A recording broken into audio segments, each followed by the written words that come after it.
It's approaching the tail end of, well, the presidency of PBBM, also the vice presidency tenure of VP Sara. But ang question dito is, we've seen rises and dips of numbers of both leaders. But if you talk to the analysts, if you talk to the pollsters, yung mga SWS survey, they will tell you that it's within the parameters of how many supporters they really have.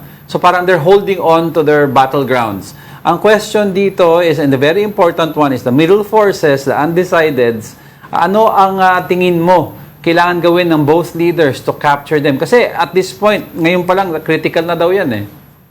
Yeah, tama kayo dyan, ano? Kasi kung makikita natin sa mga latest surveys, malaki pa rin yung malaking number ng undecided. Oo.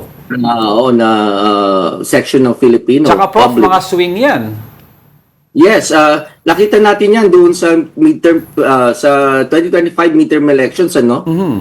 I think itong undecided na to, they were responsible for the election of Senator Bam Aquino and Senator Kiko Pangilinan, who in the previous surveys were not included in the Magic 12. Tapos nagulat na lang tayo, hindi lang nakapasok, kundi ang taas pa ng positions nila, no, ng ranking nila. Both within top 5.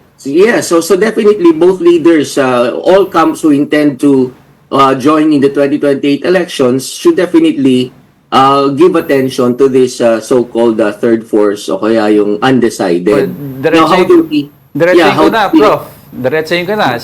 Binanggit mo rin, si Bam saka si Senator Pangilinan. Yung pink votes. Oh, well, usap-usapan po yan, no? Kasi parang nag-gain sila ng momentum ngayon, no? When the rest of when the majority of the Filipino public were concentrated on yung banggaan ng dalawang major groups, yung admin at saka yung VP-led opposition, nagulatan lahat na meron palang third force noong 2025. So I think yung momentum ng third force na yan, yung mga so-called kakamping, Liberal Party, posible magtuloy-tuloy yan, but it all depends on what they're going to do. So merong mga nagsasabi dapat mag-unite yung admin at saka yung third force, yung mga kakampings, which is possible naman, kasi we have seen them cooperate in the previous years. Halimbawa nung yung investigation kay Alice Guo. Yes, tapos itong midterm elections, nakita natin somehow kumbaga man meron silang understanding. We would not say na complete cooperation, pero may understanding yung dalawang grupo na yun. So if that's going to continue, united sila, maaring they might come up with a formidable force to counter the popularity of the Vice President.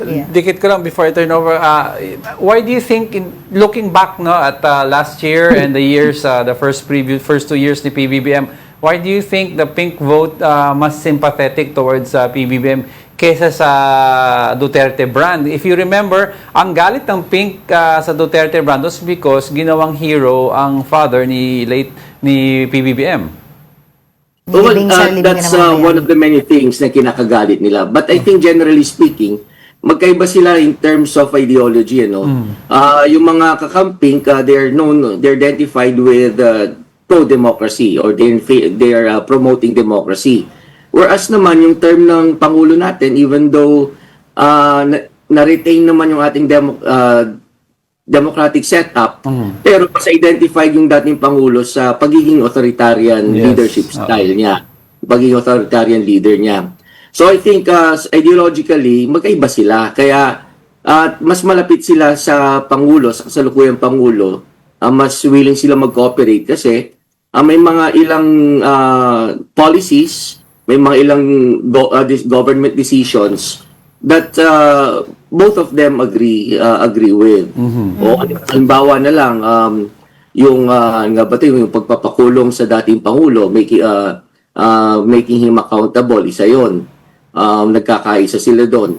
Kaya nga nung huling EDSA rally itong November 30, ang panawagan ng civil society, kasama na rin doon yung ilan sa mga campings, is not to allow the idea, the proposal, na pababay sa pwesto si Pangulong. So, they agree on several points. Kaya mas posible yung kanilang pagsasama hanggang 2028.